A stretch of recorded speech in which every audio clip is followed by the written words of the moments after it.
4 in 5 youngsters who play video games read material relating to gaming, say like reviews or blogs. 1 in 3 say gaming makes them better readers.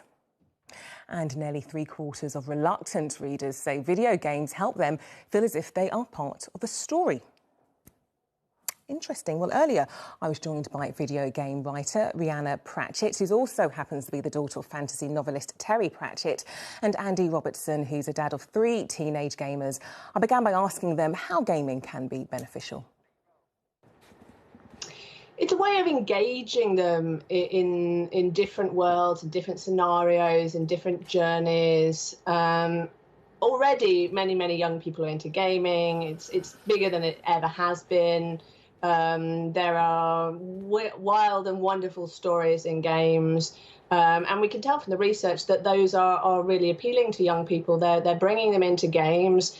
They're encouraging them to investigate further, and they're also encouraging them to write themselves, write about games, write scripts for games, write blogs, write fan fiction. I think that's one of the most amazing things to come out of the research is how much it's encouraging young people to write, and they're obviously going to be lining up to do my job in the future, and I'm all for that.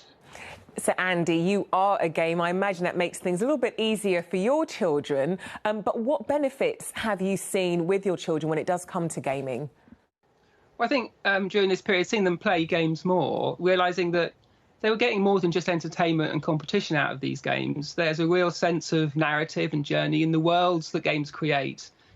You know, it's complex and it's diverse, and that means that kind of the play and the things that they get from them is different as well. And there's a lot of reading and a lot of kind of this literacy stuff. But also, at the moment, I'm aware my kids do get a lot of well-being. They connect with their friends and they'll chat with their people like they would in the playground. And so there's a nice kind of back and forth. So, yeah, I count it as something really positive. I mean, Rhianna, what's so interesting about you, of course, the daughter growing up with the dad who is a huge author. You would think that somebody of his calibre, he would just perhaps be against gaming, be more focused on the reading of books. But that was the opposite with you when you got involved in that world. He actually encouraged you.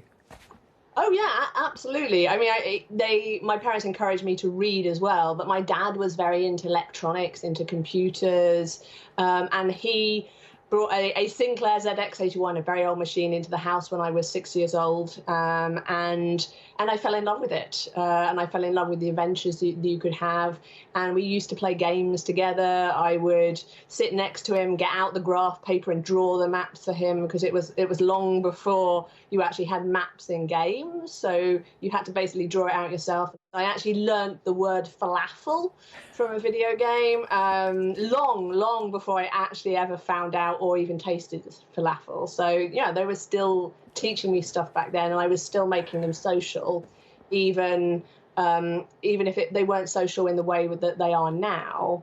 I was making them a shared experience.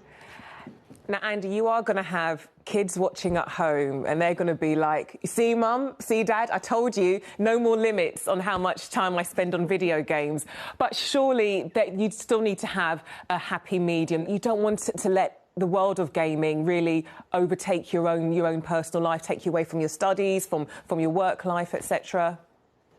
Yeah, I think obviously any parent wants their child to have a wide range of experiences and to be outside and play and climb trees and get muddy, but that doesn't preclude also being quite enthusiastic about the games they play as well.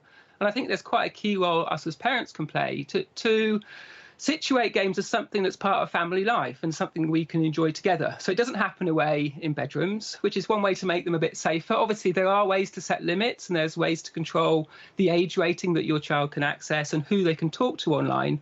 All the consoles let you do that. But the best way really is to play games together as a family, because then you get in on this playtime, this play world that's this kind of precious resource, really, and you can share that with your child. And the conversations I've had with my kids playing has been some of the most valuable times we've had together.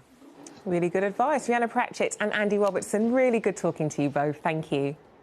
Thank you. Thank you.